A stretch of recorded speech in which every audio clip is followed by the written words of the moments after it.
दिल्ली में जो चुनाव हुए, केजरीवाल की पार्टी जो हारी, उसमें क्या आपको ये लगता है कि कहीं ना कहीं कार्यकर्ताओं का वो डेडिकेशन, वो एक स्ट्रक्चर वहां पे ना होना इसका मुख्य कारण हो सकता है? आम आदमी पार्टी काडर बेस्ड पार्टी कभी रही नहीं है। सही बात वो है। आंदोलन से निकली हुई पार्टी, जनता की आशा अपेक्षा के हिसाब से जनता ने उसको जिताया था और लार्जली वॉलंटियर ड्रिवन पार्टी थी। वॉलंटियर कौन था?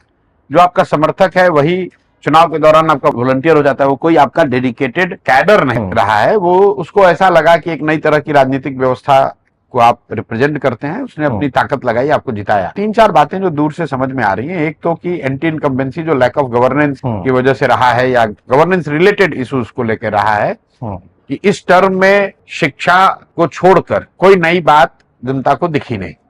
और एक तरह से गवर्नेंस पिछले पायदान पर दिखा, खासकर पिछले मानसून में जो वहां पानी का जल जमाव बहुत बड़े स्तर पर, ड्रेनेज की समस्या हुई, या जो मोहल्ला क्लिनिक जिसकी इतने फैनफेयर के साथ जिसको आपने शुरू किया था वो करीब करीब ध्वस्त हो गया, या यमुना पर जो आपने वादे किए थे, या पॉल्यूशन की जो समस्या है। कुल मिलाजुलाकर जो लोगों के जीवन को प्रभावित करने वाले विषय थे गवर्नेंस रिलेटेड, उसमें कोई नया सुधार नहीं हुआ, या जो शुरू हुआ था उसमें कुछ पीछे गिरावट ही दिखी। एक उसका असर तो रहा ही होगा। दूसरी बात, आम आदमी पार्टी विथ ए डिफरेंस का टैग लेकर जो आई थी वो धीरे धीरे डाइल्यूट होता गया।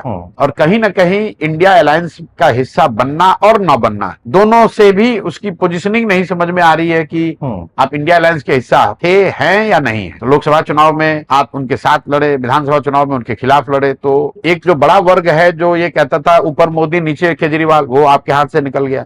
और वो वर्ग भी जो चाहता है कि आप बिल्कुल ही हर हालत में किसी भी तरीके से इंडिया अलायंस का हिस्सा बने रहे मोदी को हराने के लिए, भाजपा को हराने के लिए, वो भी आपसे नाराज हो गया। तो दोनों से नुकसान हुआ। तीसरी बात जो मेरी समझ से स्ट्रेटेजिक ब्लंडर उनसे हुआ कि जब केजरीवाल जी पर लिकर स्कैम का मामला आया तो या तो उनको हाई मोरल ग्राउंड लेकर इस्तीफा दे देना चाहिए था, तभी दे देते जेल जाने से पहले, तो उसका एक फायदा हो सकता था। लोगों को यह लगता है कि भाई ये वो राजनीतिक लोग हैं जो ऐसे मापदंड रख रहे हैं कि अगर हम पर कोई इल्जाम आया तो मैं पद छोड़ दूंगा जब तक मैं उससे मुक्त ना हो जाऊं। वो आपने किया नहीं, तो वो राजनीतिक मोरल हाई ग्राउंड आपको मिला नहीं।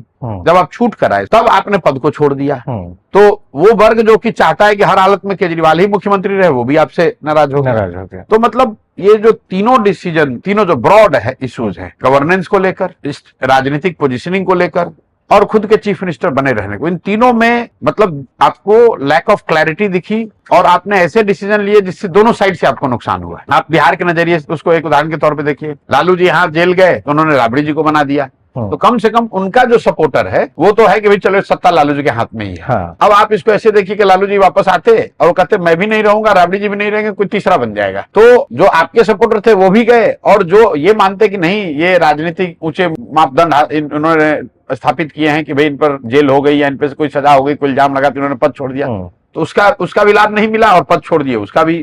तो कहीं ना कहीं मुझे लग रहा है कि ये तीन बड़ी स्ट्रेटेजिक गलती आम आदमी पार्टी